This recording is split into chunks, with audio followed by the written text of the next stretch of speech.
Chérif Guémour, est-ce que tu peux me donner ta définition de ce qu'est une légende du football? Une légende du football, c'est quelque chose de marquant, une action, un match, une façon de jouer, quelque chose qui a procuré des émotions fortes dont on se souvient, et ajouter à ça la notion de durée, parce que le talent s'inscrit toujours dans la durée. Tout ce qui est éphémère, ça laisse peut-être des souvenirs, mais ça fait pas des légendes. Philosopho. Les grands joueurs, les icônes, les légendes du ballon rond ont tous un point en commun. Ils sont des marqueurs identitaires, sociaux, culturels, géographiques et parfois même politiques. Et si je vous dis coup franc, bouclette et petit short, vous pensez à qui ? Michel Platini, évidemment. Et pour en parler aujourd'hui dans notre émission Philosophoot sur Timeline Radio, nous recevons un auteur que moi je définis comme l'Honoré de Balzac de la littérature footballistique, tellement il a le sens du détail. Chérif Guémour. Salut Chérif. Bonjour Farid, bonjour à tous. Je t'accueille une nouvelle fois, même si c'est le lancement du podcast, de l'émission Philosophoot. On s'est déjà rencontrés plusieurs fois pour pas mal d'ouvrages sur Johan Cruyff, sur les 100 ans de la Coupe du Monde, sur les années 70, sur le football des années 70. Et tu nous as sorti une nouvelle pépite, un livre sur Michel Platini. Oui, c'est une œuvre collective. J'ai piloté le projet avec Pierre Maturana. J'ai beaucoup écrit. Mais c'est un ouvrage collectif avec des potes, des collègues de SoFoot. On va le montrer parce qu'on est filmé. Qu'il est beau. Qu'il est beau. Quel beau livre. Quel beau livre. C'est un peu format tablette de marbre à l'époque. C'est quelque chose de lourd. C'est un objet. C'est un livre. C'est aussi décoratif. Ouais, c'est l'expression beau livre. Ça veut dire ce que ça veut dire. C'est-à-dire des beaux livres avec évidemment des illustrations, du texte, du contenu. Des bouquins qui vieillissent pas en général, qu'on se transmet de génération en génération et qu'on met bien en évidence dans la bibliothèque. On va revenir un petit peu sur la question qu'on a eue en intro sur ce qu'est une légende du football. On y reviendra un petit peu plus tard. En attendant, moi j'ai envie de te poser une question toute bête. Pourquoi ce livre aujourd'hui, coup franc, bouclette et petit short sur Michel Platini en 2026 ? À la rédaction de SoFoot, on avait pointé les 70 ans à venir de Michel Platini, c'était un peu avant. Et il y avait toujours cette idée de faire un bouquin Michel Platini, comme on a fait un Maradona, un Cruyff, et puis après les numéros spéciaux qu'on a fait typiquement magazine, c'est-à-dire Cruyff, Eto'o, ce jour-là. Mais on s'est dit non, avec Michel Platini, ça doit être un beau livre. On va être assez ambitieux pour croire que c'est le livre définitif où tout sera consigné et tout. Le livre ultime. Voilà, le livre ultime sur Michel Platini. Et on s'est dit, il va avoir 70 ans, ça tombe bien. On va sortir ça au moment de sa date de naissance, vers le mois de juin. Puis finalement, on a décalé ça à la fin de l'année parce qu'évidemment, les beaux livres, c'est plutôt fin d'année, cadeau de Noël, ceci, cela et tout. Donc voilà, on a juste déplacé la date de sortie. Mais après, pourquoi Platini ? C'est parce que Platini fait partie un peu de notre panthéon à SoFoot, comme Cruyff, Maradona, tous ces joueurs-là, Georges Best, qui ont laissé une trace profonde dans les imaginaires, aussi bien sur ce qu'ils ont fait sur le terrain et ce qu'ils ont fait après. Et Michel Platini, déjà en tant que joueur exceptionnel, il y avait de quoi largement écrire. Et puis après, sa vie ne s'est pas arrêtée là. Il a été organisateur de Coupe du Monde, il a été consultant télé, il a été président de l'UEFA, il a failli être président de la FIFA. Malheureusement, ça s'est pas fait. Ouais, failli seulement. Ouais, quand on voit un peu comment ça a tourné avec Infantino, on s'est dit, dommage. Et voilà, sa vie est un roman. Justement, est-ce que, selon toi, même si j'ai déjà un peu des éléments de réponse, selon toi, justement, Michel Platini est une légende ? Tu parlais de durée. Est-ce que Michel Platini peut, selon toi, prétendre à être une légende dans la durée ? En 2026, aujourd'hui, que représente Michel Platini en tant que légende ? La légende, c'est ce qu'on a montré sur le terrain, les choses exceptionnelles qui ont procuré des émotions très très fortes et dont on se souvient à la fois sur le moment et sur la durée, parce que les légendes se fabriquent sur la durée. Quand le temps passe, est-ce qu'on a laissé une trace, profonde ou pas ? Dans le cas de Michel Platini, c'est une évidence. Et il y a toujours le palmarès qui en atteste, même s'il fait partie en plus des joueurs légendaires qui n'ont pas gagné la Coupe du Monde, ça rajoute une couche de postérité glorieuse, entre guillemets. Et puis, il y a un truc qui ne trompe pas chez les légendes, c'est comment on est perçu à l'international. Ouais. À la fois par les joueurs du passé et les joueurs présents. Alors les joueurs présents un peu moins, mais ça c'est évident. Et les médias aussi. Et là, régulièrement, on sait très bien que dans tous les magazines du monde, tous les médias sportifs du monde, allez, je dirais tous les 5 ans, tous les 10 ans, on fait une sorte de classement des meilleurs joueurs de l'histoire du foot, de l'histoire du XXe siècle, du XXIe siècle. Et Michel Platini n'est jamais très loin. Et plus le temps passe... plus il conserve ses positions. Alors évidemment, il y a des joueurs nouveaux, genre Cristiano Ronaldo et Messi, ou Ronaldo Lima, le Brésilien, qui viennent s'intercaler dans le panthéon des 20 plus grands. Mais c'est pas grave. Si Platini passe de la 6e place qu'il pouvait avoir jusqu'à la fin du XXe siècle, et si aujourd'hui il est passé à la 11e place, ouais. c'est pas grave, c'est pareil. Il est dans les 20, et puis voilà.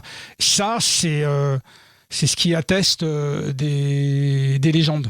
Donc finalement, la définition que tu as d'une légende, elles rejoignent, elles prennent tout l'espace et le temps. Donc c'est vraiment une notion d'espace-temps. C'est une constante cosmologique qui vient rejoindre le sport. Oui, bien sûr, parce que... ce qu'on attend d'un champion, et bon, éventuellement, on sait qu'il batte un record, qui soit marquant sur, je sais pas, sur une finale de Coupe du Monde, sur un 100 mètres aux Jeux Olympiques, mais on préfère toujours la durée. C'est-à-dire qu'avec la durée, on se rend compte que tel ou tel exploit qu'on a fait, en fait, c'est une somme d'exploits et non pas un exploit unique. Je veux dire... c'est bien de briller pendant une Coupe du Monde, comme a fait Paolo Rossi en 82. Ou Toto Schillaci. Toto Schillaci, c'est exceptionnel, c'est magnifique, c'est merveilleux, très bien. Ça suffit pas pour faire une légende. Ouais. Pourtant, Paolo Rossi, il a quasiment apporté la Coupe du Monde à l'Italie. Alors rien que pour ça, il mérite d'être une légende. Mais il y a légende et légende. Ouais. Platini n'a pas gagné la Coupe du Monde, mais Platini et Paolo Rossi, il n'y a pas de comparaison possible. Platini, voilà, donc voilà la durée puis la multiplication des exploits. Je vais donner un exemple. Être Ballon d'Or une fois, c'est bien, je dirais même c'est formidable parce que c'est le rêve de tous les footballeurs chaque année. Mais quand on en remporte 3 d'affilée, voilà, là il y a légende. Ouais, il y a légende. Van Basten 3 Ballons d'Or, légende. Cruyff 3 Ballons d'Or, légende. Beckenbauer 2 Ballons d'Or, il me semble. Enfin, peu importe. Voilà. Ouais, donc 3 Ballons d'Or, légende. Ça veut dire qu'il y a 84, 85, 86. Et vraisemblablement, vers cette période-là, Michel Platini était le meilleur footballeur du monde. Devant Maradona, devant Zico. Et ça ne se discute pas. Donc, voilà, il n'y a même pas débat. Ça ne se discute pas. Non. La période Maradona, c'est après. D'accord, ok. Oui, donc tu vois, voilà. Sur la timeline, on en 84, Michel Platini est le meilleur joueur du monde. D'accord. Ça ne se discute pas. Il a gagné l'Euro à lui tout seul. 9 buts en 5 matchs. On va parler un petit peu de ton livre. Parce que c'est vrai que Michel Platini, c'est un sujet qui a été maintes fois abordé. On le connaît de long en large. Mm-hmm. Dans ce livre, qu'est-ce qu'on apprend de nouveau ? Est-ce qu'il y a des choses nouvelles que les lecteurs peuvent découvrir sur Michel Platini ? Alors oui et non. Non dans le sens où c'est pas une encyclopédie avec, je dirais, les biographies à l'américaine. Alors les biographies à l'américaine, en général, c'est en 1, 2, 3 volumes. Bon, par exemple, la vie d'Elvis Presley, la vie de Michael Jordan. Bon là, c'est aux États-Unis, mais c'est-à-dire que là, on a des moyens considérables pour interviewer les petits copains, les petites copines de l'enfance, les amis, tout ça. On n'a pas les moyens de faire ça, de recueillir 10 000 témoignages et tout. En fait, on s'est arrêté à des thématiques. Mmh. Ces clubs, l'équipe de France, consultant, président de l'UEFA, tous ces trucs-là. Et des fois, à travers des rubriques qui peuvent paraître un peu succinctes, un peu courtes, en fait, on apprend pas mal de choses. Je donne un exemple très précis, j'ai reconstitué toute la séquence judiciaire qu'il a mis aux prises avec tous les procès qu'il a eu, la FIFA, ceci, cela, la justice suisse et tout. Ça fait quoi ? Ça fait 2 pages maximum. Il y a une dizaine de dates, mais quand on prend la peine de lire, après, bon, c'est pas, il y a rien d'extraordinaire. On se rend compte que ça a duré 10 ans, qu'il y a eu un acharnement incontestable. Ouais, 10 ans de galère. Ah ouais, mais c'est un supplice chinois ce qu'il a vécu. Et je comprends maintenant aujourd'hui qu'il se soit retiré du foot, qu'il contre-attaque. Il veut la peau de ceux qui l'ont mis dans la galère. Il s'arrêtera pas. Et bizarrement, sa cible principale, ce serait plutôt, c'est pas Infantino, c'est plutôt d'autres personnages dont il n'a pas encore parlé, mais il va les attaquer en justice. Et là, quand on lit la chronique judiciaire, parce qu'il y a des trucs mais vexatoires, c'est interdiction pendant à vie de ne plus exercer de fonction. Donc quand tu lis ça, tu dis ah ouais quand même ils sont allés jusque là, parce que sur le moment on a oublié tout ça. Après il y a d'autres une foule d'anecdotes, de témoignages, notamment sur son enfance à Joff, ce genre de choses. On y reviendra à Joff, justement. Et juste un truc que là, par contre, j'ai découvert, que je ne savais pas, c'est par rapport au drame du Heysel. Michel Platini, après le Heysel, c'est en 1985, avec la catastrophe qui a eu 35 morts, les blessés et tout. Michel Platini a toujours affirmé dans toutes les interventions, toutes les interviews, tous les entretiens qu'il a eus, que quand ils ont fait la finale, lui et les joueurs, notamment ses coéquipiers de la Juventus, n'étaient pas au courant. Pas au courant, puisque dans les vestiaires. Des morts. Ouais. Et bon, bah voilà, c'était sa vérité. Bon, elle était indiscutable. Et en fait, en enquêtant dessus, je veux dire, parce que c'est moi qui ai fait cet article, je suis tombé par hasard sur YouTube sur comment ça s'appelle, le Flash Info, enfin le journal de 20h de la RTBF, qui le lendemain de la finale. Ouais. Et là, il dit au micro qu'avant de jouer la finale, ils étaient au courant qu'il y avait eu des morts. Alors on se dit, bah tiens, mais en fait... il y a une contradiction là. Une contradiction, il a menti et tout. Mais en fait, le mensonge, c'est pas, comment dire, je me suis pas attardé sur le fait de mentir, de dire... Non, le truc, c'était simplement, c'était sa façon à lui d'exorciser, de faire ce qu'on appelle en psychologie, de mettre un souvenir écran, c'est-à-dire de raconter sa vérité à lui, même si elle est fausse, parce qu'il savait...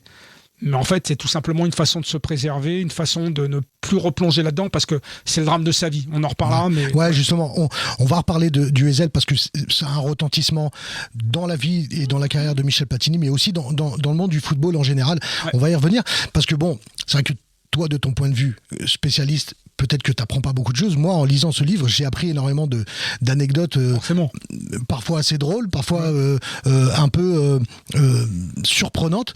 Moi, ce qui m'a le plus choqué en lisant ce livre concernant Michel Platini, c'est que finalement, il n'a pas joué que sous le maillot des Bleus. Il a joué aussi une sélection dans une sélection étrangère, le Koweït. Il ne le savait pas. Il ne savait pas que c'était une sélection officielle. Ah, il n'était pas au courant. Non, enfin, il a joué. Il a pas joué longtemps, il est entré en deuxième mi-temps. Il a joué 21 minutes. Ouais, c'est ça, c'était contre le RSS en 90-91. Non, je pense que c'est dans le cas d'un partenariat avec des sponsors à lui ou des sponsors de l'équipe de France. On va appeler ça une obligation commerciale, de représentation, comme on dit. Donc voilà, il a accepté de jouer. Par contre, il ne savait pas que ça allait être homologué comme sélection officielle. Et ça l'est, en fait. C'était un match amical, en l'occurrence. Un match amical. Mais l'URSS ou la RDA? Non, c'est l'URSS, il me semble. J'ai lu un bon bouquin là-dessus, et c'est l'URSS apparemment. Donc voilà, maintenant c'est anecdotique, ça le fait. Surtout que le Koweït à l'époque de Michel Platini, c'était une nation qui avait quand même contribué à faire un peu de bazar dans la Coupe du Monde. On se souvient de cette anecdote où en 82, le frère du prince est descendu sur la pelouse en pleine Coupe du Monde. Justement, quand je parle de représentation, c'était ça, c'est qu'à partir de ce match en 82 avec l'éruption du Cheikh, j'ai oublié son nom, sur la pelouse lors du match France-Koweït. Par la suite, la fédération du Koweït a voulu rattraper le coup et puis entretenir avec la FFF des bonnes relations et tout. Et je pense que c'est à ce titre-là de représentation que Michel Platini a accepté l'invitation et puis dans la foulée d'accepter de jouer ce match. Alors, aussi d'apaisement en fait, de réconciliation. Donc voilà, en tout cas, moi c'est vrai que j'ai découvert pas mal de choses. Et justement, on va le plus ou moins l'entrevoir dans cette interview. Michel Platini, l'avènement de Michel Platini, c'est quand même, elle arrive après des années et des années de disette en équipe de France. C'est le renouveau du football français. Oui, tout à fait. C'est la divine surprise qu'on n'attendait plus parce que le football français c'était n'importe quoi. Donc le dernier fait d'armes c'était 1966, dernière participation de l'équipe de France à la Coupe du Monde, qui a été un désastre d'ailleurs. Et ils auraient mieux fait de pas y aller. Non, c'était le désastre. Et c'était une catastrophe. L'équipe de France se faisait battre par des petites nations en Coupe d'Europe. Remarque, en Coupe d'Europe, ça n'a pas tellement changé, à part Paris. Au bout de 2 tours, c'était fini. Hein, les clubs français. C'était vraiment à la fois psychologique, sportif. Ils avaient le niveau à rien du tout. C'était vraiment désastre, catastrophe. Donc Michel Platini arrive et la première chose qui frappe, c'est son sourire. Ouais. Pas simplement son talent. Le talent, on va le découvrir progressivement. On sait que le gars a du ballon, mais le mec il joue à Nancy quand même. C'est pas, tu vois, première fois que j'ai vu une photo de Michel Platini, c'était en 76 dans France Foot. C'est un gamin un peu espiègle et tout qui joue à Nancy. Non, 76, la grosse équipe, c'est Saint-Étienne. Et si tu viens pas de Saint-Étienne, tu peux pas être un grand joueur. Et puis, il a une particularité, il est très bon sur les coups francs. On dit, ok, d'accord, il est bon sur les coups francs. Et finalement, très très vite, on va voir qu'il marque beaucoup, qu'en effet, il est appelé très vite en équipe de France. Première sélection, premier but sur coup franc. Là, on se dit, ah ouais, quand même. Et il y a quelque chose. Alors, moi, j'ai toujours dit que c'était à la fois l'union de Saint-Étienne et de Saint-Michel, Saint-Michel Platini, Saint-Michel Hidalgo, et Saint-Étienne, c'est l'union un peu de tous ces personnages qui ont fait décoller le football français. Saint-Étienne parce que eux c'était la grinta, c'était des bonhommes, c'était des guerriers et tout. Il n'y a pas de classe, il n'y a pas de technique. Hein. Saint-Étienne, faut pas se raconter d'histoire, c'était d'abord des guerriers. Mais Platini, il ajoutait la petite dose, la petite touche technique qui fait que ça va fusionner pour donner ce qu'on va appeler après le style français avec le carré magique, ce genre de choses. Mais il fallait à la fois la grinta des Verts et le génie de Michel Platini. Et tout ça, à partir de 76, ça va remettre l'équipe de France sur les rails avec, en première étape, la qualification pour la Coupe du Monde 78. Où lors des éliminatoires, Platini marque pratiquement à tous les matchs. Et là, et en plus, la boucle est bouclée symboliquement en 79, quand Platini rejoint Saint-Étienne. Voilà, donc le meilleur club de sa région, vers le meilleur club français, et ensuite avec la Juventus, le meilleur club du monde. Mais voilà, il y a une révolution Platini, mais une révolution verte aussi en même temps. C'est quand même un peu le bis repetita de ce qu'on avait vécu longtemps auparavant avec Raymond Kopa, Albert Batteux, le Stade de Reims. Il y avait une synergie qui s'était mise en place autour d'un joueur, mais aussi autour d'une équipe, autour d'une dynamique. Tout à fait. C'est un peu un héritage, parce que quand on regarde bien. Si on parle de l'équipe de France et pas des Verts, Michel Hidalgo, c'est quand même un enfant de l'école de jeu d'Albert Batteux, et une école très collective, et on en a hérité. Oui, bien sûr. La seule différence, c'est que la fusion Stade de Reims et équipe de France, elle n'a pas son équivalent avec Platini, parce que Platini, une fois de plus, c'est Nancy. Nancy, c'est rien du tout. Enfin, avec le respect. Hein, bien sûr. Donc c'est ça, et c'est pour ça que Michel Platini va passer à Saint-Étienne, parce qu'il y avait une sorte d'anomalie. Attention, il y avait pas mal d'internationaux de Nancy en équipe de France, avec notamment Rouillet, mais ça suffit pas. Mais en effet, il y a... C'est intéressant ce que tu dis. Il y a une fusion justement entre Michel Hidalgo, l'école rémoise, et le génie de Platini.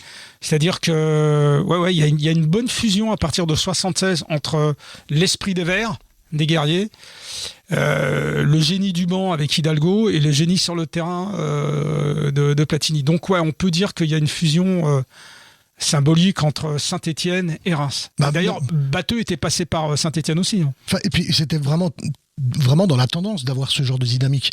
Si on prend l'exemple de l'Ajax de cette époque-là, c'était Rinus Michel, l'équipe de l'Ajax et Johan Cruyff. Ouais. Donc ils ont fait l'équipe des Pays-Bas 74. Ouais. Ah, donc voilà, cette symbiose entre club, sélection, entraîneur, on l'a perdu un petit peu, cet état d'esprit de développer un petit peu quelque chose de global et non pas d'avoir une grande personnalité. On l'a perdu déjà du fait que nous, le football français, depuis l'arrêt Bosman, perd régulièrement ses plus grands joueurs qui vont jouer à l'étranger.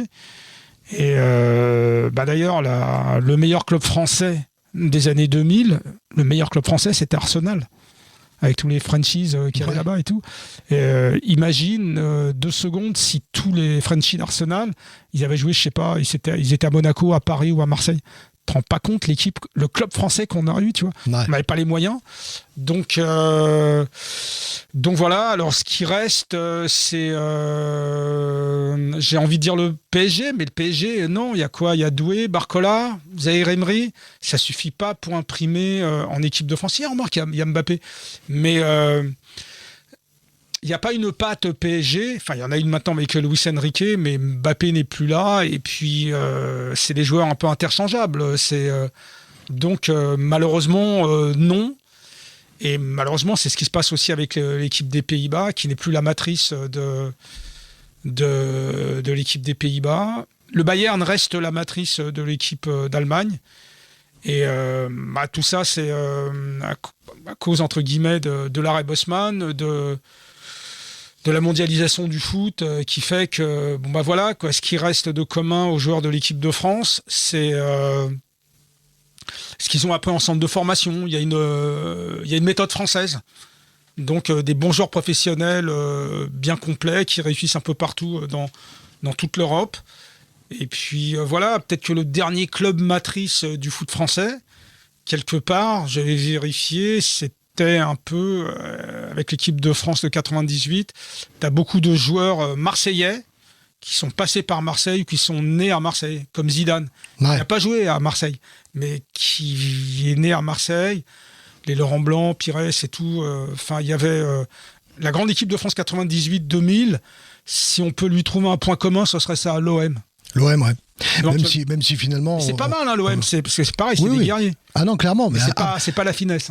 Après, c'est vrai qu'on a eu une grande école de jeu, ça a été le FC Nantes, qui a été un peu le dernier héritage du style à la française, parce qu'il y avait un style à la française, même si on pourrait partir un peu loin dans ce sujet-là avec les batailles Georges Boulogne dans l'état d'esprit et Albert Batteux.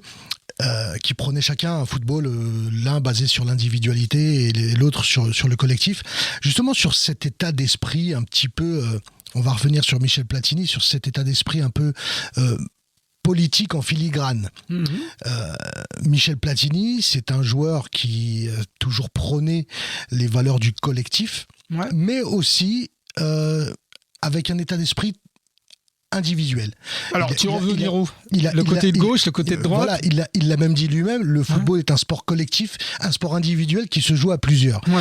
Michel Platini, dans son football, je ne parle pas de Michel Platini, c'est tendances politiques, football de droite ou football de gauche ? C'est une synthèse des deux. Il y a beaucoup de choses qui font... Alors déjà, politiquement, on peut le dire, c'est pas un secret, il n'est pas de gauche. Alors, par exemple, est-ce qu'il est de droite ? La droite, ça veut dire quoi ? La droite sarkozyste ? Certainement pas. Droite gaulienne, c'est un peu trop vieux. Non, c'est une synthèse des deux. Un centriste ? Non, pas dans ce sens-là. Parce que les centristes, c'est des mous. Michel Platini n'est pas un mou. Non, il a de la personnalité, il a des vraies convictions. Je dirais plutôt que sa vision de la société, de l'organisation sociale, je dirais que c'est un libéral, un capitaliste, donc un mec de droite, qui défend ses intérêts, comme beaucoup de footballeurs entre guillemets de droite défendent leurs intérêts. Après, ce qui le ramène, je dirais, à des valeurs de gauche, il y a l'attachement à ses racines italiennes, l'attachement à l'immigration en France. Ses origines, ouais. Ouais, voilà. Donc là, quand ça s'appelle, il a inauguré la première pierre du musée ouvrier, enfin du foot ouvrier et de l'immigration à Jeuf, justement, qui va ouvrir bientôt. Là, c'était une pré-inauguration, mais il ouvrira d'ici 18 mois, je crois. Et il a tenu à être là. Et donc il attache à ça. Il est très attaché au collectif. C'est d'ailleurs pour ça que l'équipe de France a marché. Si ça avait été vraiment le sale petit con qui joue dans son coin et qui fait jouer les autres et qui récolte toute la gloire, ça n'aurait pas marché. Je vais citer une anecdote. Quand l'équipe de France a gagné l'Euro 84, il a fait faire des petits trophées miniatures du trophée, en fait, et qu'il a offert à toute l'équipe, à tous ses coéquipiers. Après, je sais que en privé, il a toujours fait croquer les amis, alors bon, pour des postes, pour des missions, ce genre. Je vais pas rentrer dans les détails, mais il a jamais oublié ses potes. Je donne un autre exemple. Par exemple, quand Giresse a reçu la Légion d'honneur, en principe, ça se fait dans les ministères, ceci, cela et tout. Or, ça s'est fait à Bordeaux, chez Giresse, et c'est Michel Platini lui-même qui l'a décoré. Donc voilà. Et puis après, au sens le plus large, quand il a eu des responsabilités, notamment en tant que président de l'UEFA, son programme qui tenait en un slogan « Rendre le football aux footballeurs », quelque part, c'était pour... quand on voit son action et son bilan, c'était pour préserver au maximum le football du foot business. Et ça, c'est pas des valeurs de droite. C'est pas un libéral. Si ça avait été un vrai libéral, évidemment qu'il aurait penché pour la Super League, pour tu vois ce genre de choses. Mais il est quand même dans l'état d'esprit. Or, il a mis en place le fair play financier, qui est une forme de réglementation. Or, le libéralisme est opposé à tout ce qui est réglementation. C'est le marché à tout crin. Michel Platini, non, c'est pas le marché à tout crin. Donc voilà, c'est une synthèse un peu, je dirais, d'un esprit français, mais qui n'est pas du centrisme non plus. Ouais. C'est pas ni gauche ni droite. C'est plutôt cet équilibre justement entre vision collective et individuelle, ouais. Ça lui a permis d'inventer un poste, le 9,5. C'est un peu lui qui est, d'un point de vue purement sportif, prolonge cette pensée. Ouais, c'est intéressant. Dans le poste de 9,5. Ouais, c'est intéressant ce que tu dis. Il y a un prisme, vu ce prisme-là, j'y avais pas pensé. Il y a le buteur. C'est-à-dire, le buteur, c'est toujours un individualiste. Donc, et c'est un grand buteur, donc il marquait beaucoup de buts. Donc, et à côté, il y a le meneur de jeu. C'est-à-dire celui qui fait jouer les autres. Ouais. Donc, ouais, quelque part, vu ce prisme-là, il y a quelque part. Ouais. Sans verser dans la politique politicienne, il y a à la fois un registre de droite et un registre de gauche. Et sans être centriste. Pardon ? et sans être centriste en même temps. C'est l'inspiration des deux. Ouais. Faites plus. Hein.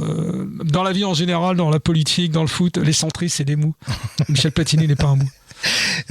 Peut-être que cet état d'esprit très, très collectif. Moi, il y a une anecdote qui m'a marqué.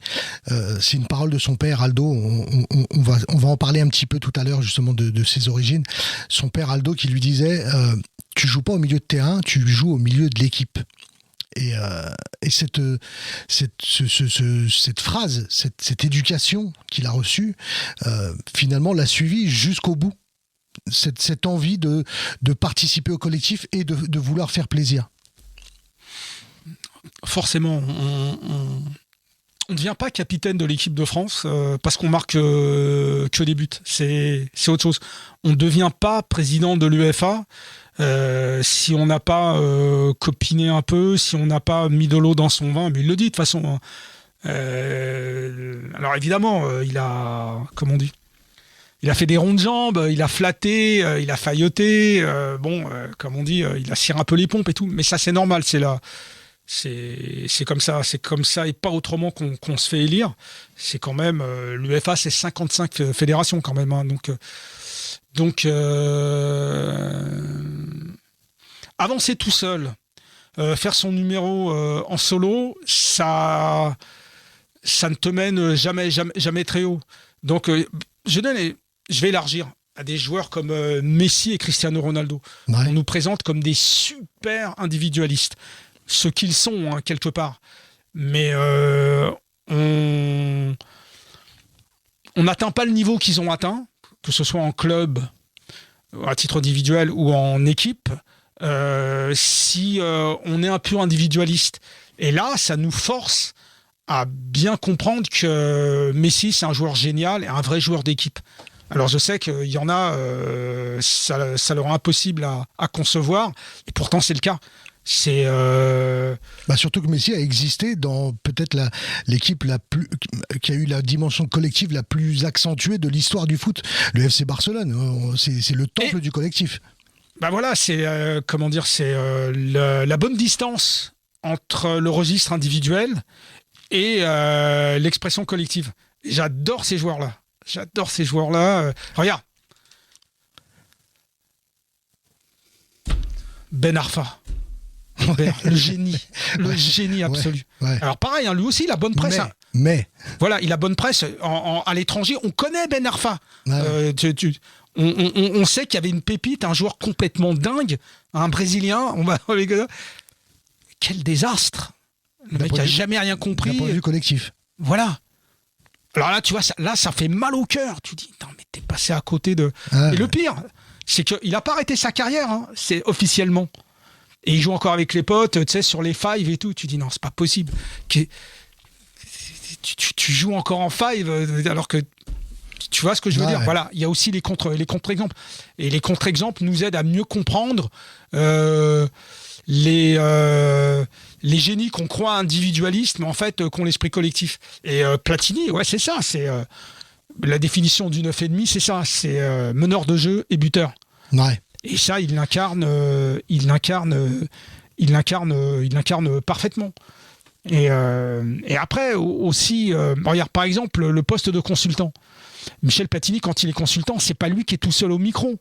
Non, il y a d'abord le commentateur et Michel Platini qui intervient. Donc pareil, c'est un travail d'équipe. Et faut savoir trouver sa place. Faut pas mordre sur l'espace du commentateur et intervenir à bon escient. Donc là aussi, c'est pareil pour l'organisation de la Coupe du Monde 98. C'est pas un simple métier de représentation. Comme il a dit lui-même, pendant 8 ans, tous les matins, il était au bureau. Donc ça veut dire quoi ? Ça veut dire que tu dois t'entretenir avec les forces de l'ordre, comment tu vas sécuriser un tournoi, les partenaires, les sponsors, comment impliquer les services publics, les transports, la poste et tout ça, France Télévisions, tu vois tous ces trucs-là, les partenariats, comment tu reçois les présidents de fédération, c'est un boulot de malade. Mais il était à la tête d'une équipe. Et là, pareil, je veux dire, si t'es dans ton coin, tu veux te faire mousser, ceci, cela et tout, ça aurait été une catastrophe. Pourquoi la Coupe du Monde 98 est une réussite ? En partie grâce à Sastre, qui était son supérieur, son N+1, comme on dit, et qui drivait pas mal des choses essentielles. Mais Michel Platini a mis la main à la pâte. Et si c'est une réussite, un peu comme la Coupe du Monde 2006 doit énormément à Beckenbauer, qui s'est impliqué un peu comme Michel Platini avec la Coupe du Monde 98, tu fais travailler des équipes entières. Et les équipes entières, ça se coordonne. Et si tu es un tyran, si tu es un branleur, qui vient une fois de temps en temps au bureau, tu cours vers la catastrophe. Or, il n'y a pas eu de catastrophe. C'est une réussite totale. D'où, le jour de la finale, il se permet de sortir de la neutralité et d'avoir le maillot de l'équipe de France. En général, ça ne se fait pas au niveau du protocole. Mais il a dit, c'est bon, j'ai bossé. Mais justement, Michel a toujours gardé cette petite note de fantaisie, presque enfantine, parfois. Bah ouais, c'est ce qui fait son charisme. Alors, on le rappelle souvent dans le bouquin, il est né un 21 juin. 21 juin, c'est le solstice d'été. Et ça fait des personnalités solaires. Michel Platini est une personnalité solaire. Et c'est un être de résilience. C'est pour ça que... Mais c'est après, en fait, c'est en écrivant le bouquin. Parce que quand on a écrit le bouquin, on a commencé à l'écrire, même si on avait déjà rassemblé de l'info avant. En fait, c'est à l'hiver 2025, je sais plus, vers février ou un peu avant, mais bon, peu importe, qu'il a été blanchi par la justice suisse. Et rétrospectivement, je dis c'est fini, mais ça a duré 10 ans, quoi. Il y en a qui auraient craqué, peut-être, qui auraient fait, je sais pas, qui seraient tombés en dépression, qui auraient pété les plombs. Enfin bon, bref. C'est pas son cas, parce que c'est une personnalité solaire qui... Après, il a morflé, hein, il veut peut-être pas le dire, mais bon, c'est une évidence qu'il a morflé, parce qu'après, on traîne ton nom dans la boue, dans les médias du monde entier. Ouais. Tu vois ce que je veux dire ? Mais ce côté amoureux, ce côté passionné, ce côté enfantin. Ouais. J'irais même jusqu'à un côté presque naïf. Ouais. C'est ça qui lui a valu du tort dans les instances, dans le fait d'avoir voulu quelque part défendre une certaine idée du football, peut-être trop naïf pour ce qui est devenu le football. Parce que lui, il a la passion enfantine, c'est un joueur. Il est resté, il a gardé une mentalité d'enfant et de joueur. Donc oui, il y a une certaine naïveté. Ne pas voir qu'au sein de la FIFA, des proches le trahiraient, parce que c'est ce qui s'est passé. Parce que lui, il a toujours joué selon les règles. Et d'ailleurs, je fais un parallèle vachement intéressant. Il cite toujours le France-Allemagne 82 comme le sommet de sa carrière. Pas le sommet sportif où il a gagné. Non, il dit... et je comprends, c'est que... lui, ce qu'il retient, c'est toutes les émotions qu'il a vécues à travers cette soirée. Ouais. Alors, c'est une soirée qui a duré 3-4 heures. Il est passé des hauteurs les plus élevées aux abysses les plus profondes, quoi. Ouais. Donc, et lui, ça l'a marqué. Et il le dit. Séville 82 n'est pas un mauvais souvenir, alors que les autres en sont toujours parmi, hein, les Trésors, les Gires, les Tigana. Ils vont au stade, ils se mettent à chialer, tu vois ce que je veux dire ? Non, lui, il a surmonté ça, une fois de plus, sa résilience, parce que il est resté dans le cadre de l'esprit du jeu où tu gagnes et tu perds. Malgré les circonstances. Et du coup, il n'en veut pas à Schumacher. Évidemment, Schumacher ne deviendra jamais son ami. Mais voilà, quoi. Je veux dire, on a organisé pour SoFoot et puis pour Elf Freunde, un magazine allemand de foot qui est partenaire de SoFoot. On a organisé en 2018 une rencontre Rummenigge-Michel Platini. C'était un peu les 70 ans de Verdun, de la fin de la Première Guerre mondiale. C'était symbolique, tu vois. Ils ont déconné tous les deux, tu vois ce que je veux dire. Oui. Et tous les deux, c'est pareil, ils ont surmonté tout ça. C'est un match de foot, c'est la vie, tu joues, tu gagnes, tu perds. Et je pense que c'est ce qui fait sa force, aussi ses faiblesses, parce que quand tu vois pas arriver les trahisons, les coups de poignard dans le dos et tout, donc voilà. Et ce côté enfantin, excuse-moi de te couper, mais ce côté enfantin, est-ce qu'elle lui vient pas justement de sa relation avec son père, parce qu'il découvre le foot avec son père, il admire son père est un très très bon joueur qui avait au niveau régional, mais bon, il a quand même refusé une certaine forme de petite carrière pro, mais cette posture de père et fils lui a donné une perception du football paternel et qu'il respectait et qui lui permettait de rester un enfant finalement. Le foot,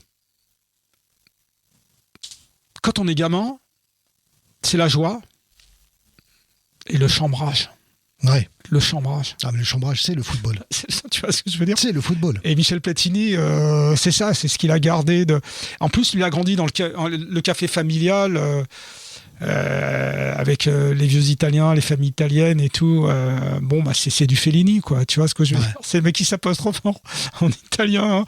Des insultes, la bonne bouffe, le coup sur le comptoir, sur le zinc, tu vois ce que je veux dire? Il a grandi dans cet univers-là. Et forcément, il y a de l'humour. Bon, après, il y a la dureté de la vie, parce que c'était tous des familles de mineurs. Faut pas oublier, descente. T'as connu la vie de Coppa, tu vois, ça rigole pas.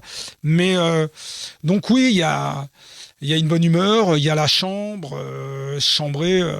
Regarde le coup des coups francs. Les coups francs, c'était quoi? S'entraîner avec les coups francs, les mannequins en mousse et tout. L'entraînement avec les coups francs, c'est avec Michel Moutier dans les buts. Jean-Michel Moutier, peu importe. Et c'est gardien du PSG, il me semble. Qui est passé après gardien du PSG, lui aussi, ouais. Et Jean-Michel, on nous souffle dans l'oreille, c'est Jean-Michel Moutier. On nous souffle dans l'oreillette que c'est Jean-Michel Moutier. Merci la prod. Et Richard Fremder.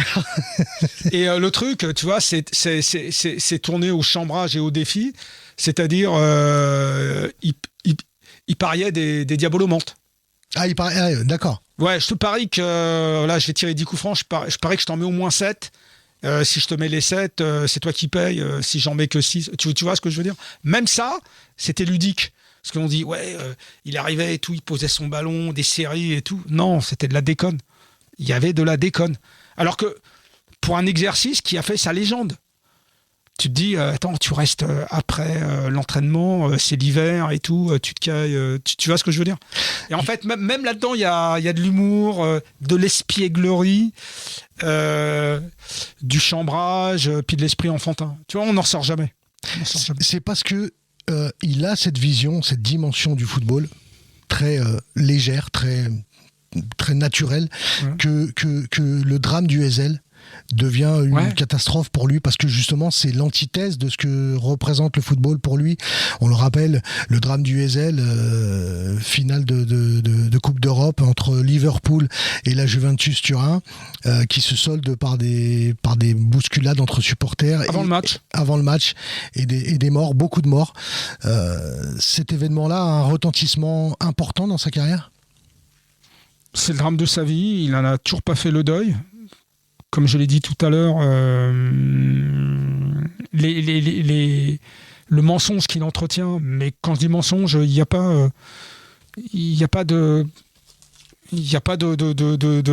volonté de stigmatiser. Une fois de plus, c'est sa façon à lui d'exorciser ce drame. Mais c'est le drame de sa vie, parce que il y a des morts. Il s'imaginait pas ça. Le foot, c'est une fête. Il y a de la violence sur les terrains. Il connaissait la violence des supporters, les sales coups qui peuvent arrêter une carrière. Tout ça, tous ces drames-là, les drames familiaux, les deuils familiaux, tout ça. Là, il joue une finale, alors que, en plus, les morts, c'est des supporters de la Juve. C'est pas des deux côtés. Il y a eu un ou deux morts côté Liverpool, mais bon, peu importe. C'est des braves gens, des pauvres gens, ils le savent, qui ont économisé pour monter à Bruxelles, ce genre de choses, c'est dramatique. Donc il y a le drame, il y a la décision de jouer le match quand même, parce que lui, il a toujours dit, c'est pas faux, ça reste à prouver, mais c'est pas faux, que si le match n'avait pas eu lieu, on aurait lâché dans la ville 60 000 personnes. Il y a une chasse à l'homme entre les supporters. Il y avait des couteaux, comme il le dit, ça je veux bien le croire. Donc, on n'a pas le temps de réfléchir dans ces moments-là. Non, on n'a pas le temps, évidemment. C'est bon, il y a l'arbitre qui vient te chercher, tout. Bon, allez, vous allez sur la pelouse et tout. Et il y a surtout le double drame.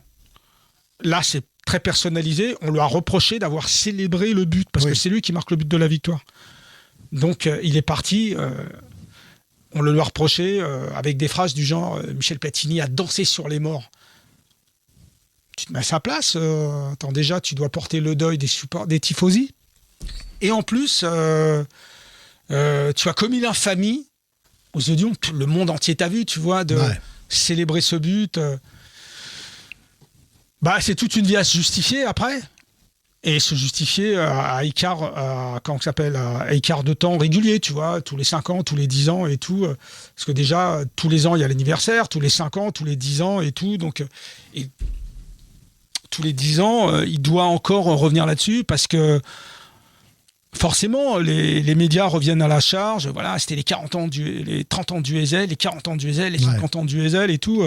Et le témoin principal, surtout nous en France, un Français, c'est Michel Platini. Ouais. Et il n'a pas envie de parler de ça. Mais pourtant, il le fait à la fois pour exorciser, puis surtout à la mémoire des tifosi qui sont décédés. Qui sont morts.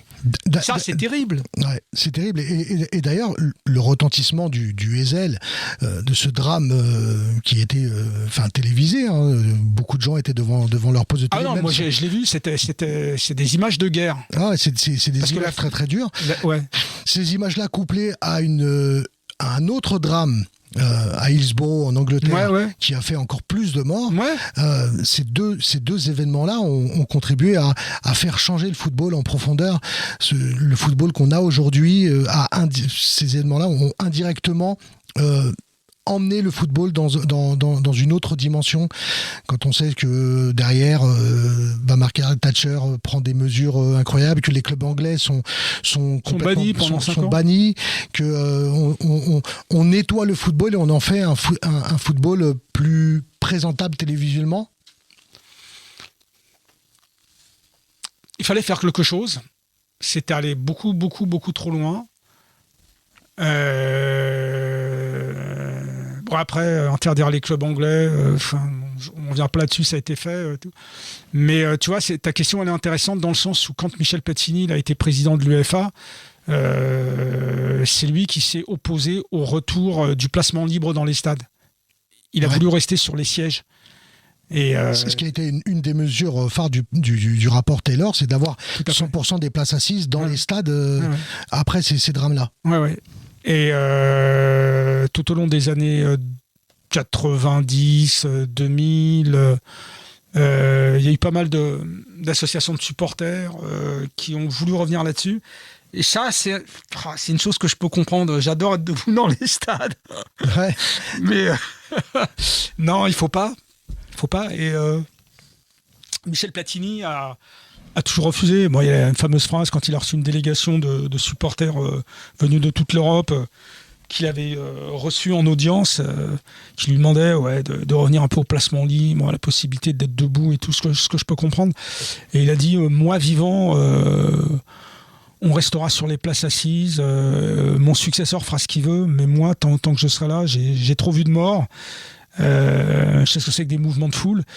Et il a raison quand je dis que le football était allé trop loin dans le n'importe quoi. Tu vois, par exemple, t'as des stades, la jauge elle fait 60 000 personnes, on pouvait t'en mettre 70, 75, 75 000, je dirais pas 100 000 parce qu'ils seraient pas rentrés, tu vois ce que je veux dire. Des mesures de sécurité complètement dingues, des balustrades en bois, des trucs inflammables, toutes sortes de dangers potentiels. Alors des fois ça a dégénéré, mais comme il y avait comme des fois c'était en Amérique du Sud, on dit mais Amérique du Sud c'est le tiers-monde et tout, quoi qu'il y a eu des drames en Europe, notamment à Glasgow, mais c'est épisodique, c'est pas de chance. Et là avec le Heysel et Hillsborough on s'est dit non là, c'est pas simplement la loi des séries, c'est des choses à changer. Et Michel Platini en avait conscience en tant que joueur et ensuite en tant que dirigeant. Il nous reste pas beaucoup de temps dans ce podcast. Allez, à peine 5 minutes. On peut pas le terminer sans parler d'une dimension géographique. C'est vrai que on a souvent identifié des grands joueurs, surtout en France, Zizou de la Castellane, Kiki de Bondy, et là Mich de Jeuf. Ouais. Qu'est-ce qui a influencé Michel Platini dans sa vie, dans sa carrière, le fait d'avoir des origines lorraines ? La Lorraine, alors d'abord c'est la Lorraine, c'est la région du charbon et de l'acier, c'est-à-dire population travailleuse, exploitée, il faut dire c'est une grande terre de l'ouvriérisme français sans connotation péjorative ou paternaliste, c'est vraiment une grande terre de souffrance, de catastrophe, une fois de plus d'anciens mineurs, des mineurs. Ouais, la mine, parce que ça n'existe plus la mine. Tu vas parler aux jeunes de la mine ou alors de l'industrie. Pas la mine Yamal, hein. Ouais. Non, mais l'industrie, métallurgique, c'est les mecs qui faisaient 12 heures par jour. C'est pas, on n'était pas en RTT, 35 heures, vidéo travail, comment ça s'appelle, télétravail. Ouais, télétravail. Tu vois ce que je veux dire? On est loin du télétravail. Non, c'est 12 heures par jour. Et donc voilà, donc c'est ça. L'immigration italienne, polonaise, maghrébine aussi, mais bon, sur son coin c'était plutôt. Donc c'est le labeur qui t'impose une humilité. Parce que Michel Platini, pour être un peu frimeur et tout ça, non, ça reste d'abord une personne très très humble. Donc ça te force à l'humilité, ça te force au travail. Parce que Michel Platini, c'est un gros travailleur, contrairement à ce qu'on pense. Il avait son talent, il était un peu désinvolte, mais il était aussi travailleur, parce qu'il était un peu gras en début de carrière, donc parce qu'il était gourmand, ceci, cela et anglais, tout. Ouais, c'est vrai que quand on voit les images, il n'a pas spécialement le physique Puis, d'un Cristiano Ronaldo. Puis il faisait pas trop les efforts, c'est un attaquant, il a commencé, il était ailier droit, tu vois, donc t'es attaquant, tu défends pas, tu vois. Et en fait, tu vois que Michel Platini, même à l'Euro 84, il revient défendre, il fait des tacles et tout, il participe, enfin bon bref quoi. Donc tu bosses, tu dois être humble, tu restes attaché à tes valeurs, à ta région. Parce que lui, à la limite, il est devenu très riche. Il vit à Cassis, je pense. Le soleil, Méditerranée et tout. Et en fait, non, il continue de revenir régulièrement. Tiens, regarde une anecdote vachement touchante. Il a été à l'initiative d'un match amical entre Jeuf, enfin une entente Jeuf-Nancy, je crois, enfin peu importe, contre la Juventus. La vraie. À Jeuf, stade municipal de Jeuf. Alors c'était quand? C'était en 2006-2007. Non mais tu vois, je veux dire au niveau du symbole, attends, mais la Juve, l'un des plus grands clubs du monde, là, ils sont venus et tout. Alors il y a certaines stars qui étaient déjà parties, je crois que Del Piero était là, Giuliano, on va pas tous les citer parce que j'ai... déjà, s'il y a juste Del Piero, déjà, t'as ramené Del Piero à Jeuf. Tu te rends compte? C'est énorme. C'est énorme. Et les gars qui étaient à l'hôtel et tout, qui étaient à l'hôtel à Nancy, tu vois, puis après, bon, évidemment, ils sont devenus en jet privé et tout. Enfin bon, peu importe. Il les a... Au niveau de la symbolique, je renie pas mes racines, je reviens à Jeuf, je vous ramène l'équipe de la Juventus. Alors c'était peut-être les 100 ans de Nancy ou de Jeuf, mais bon, peu importe, tu m'as compris. Et voilà, il y a ça, il y a l'inauguration du musée du football ouvrier et de l'immigration. Qu'est-ce qu'il te faut de plus? Tu vois ce que je veux dire? Moi, je pense que Mbappé est attaché à ses racines, mais je le vois bien... Pas au point de ramener le Real à Bondy. Non, et puis je pense qu'il ira vivre à New York. Après, il fait sa vie. Hein, j'adore Mbappé, c'est un bon garçon. Il n'y a pas de souci. Tu vois ce que je veux dire? Mais peut-être qu'il fera quelque chose avec Bondy, j'en doute pas, via sa mère, son association. Non, mais il le fait déjà, il a quand même des implications. Bien sûr. Mais Michel Platini, c'est autre chose, c'est la Juve. Et puis à Jeuf. Bah oui. Moi, j'y suis allé à Jeuf. Quand t'arrives à Nancy, déjà, t'es à l'autre bout du monde. Et là, c'est Jeuf. Et en plus, Jeuf, c'est plus proche de Metz que de Nancy, parce qu'on croit que c'est à Nancy. Ouais. Non, c'est plus proche de... Enfin bon, je vais pas m'étaler, mais ce que t'amène une région, le peuple d'une région, dans la question que tu m'as posée, c'est plein de choses qui peuvent te construire si t'es une belle personne et t'as une bonne âme. C'est le cas de Michel Platini. C'est le cas de Michel Platini. Et pour preuve de son attachement, pour terminer, à cette terre, il porte un projet depuis pas mal de temps qui va voir le jour, le musée du football ouvrier qui va voir le jour justement à Jeuf, qui est un très très gros projet qu'on va suivre. Et Chérif, je te remercie pour cet entretien. Pour ceux qui veulent aller encore plus loin dans la découverte de Michel Platini, bon, c'est vrai qu'on n'a pas parlé beaucoup de sport, finalement de football, on a parlé vraiment d'un homme, d'une personne. J'invite tout le monde à découvrir ce livre, sorti chez Marabout, couvert par SoFoot. Michel Platini, coup franc, bouclette et petit short. Je remercie Richard Fremder, notre producteur, donc sur Timeline dans cette émission Philosophoot. Je vous dis à très vite. Merci Chérif. C'est moi qui vous remercie. Tout le plaisir était pour moi et je salue tout le monde. Au revoir.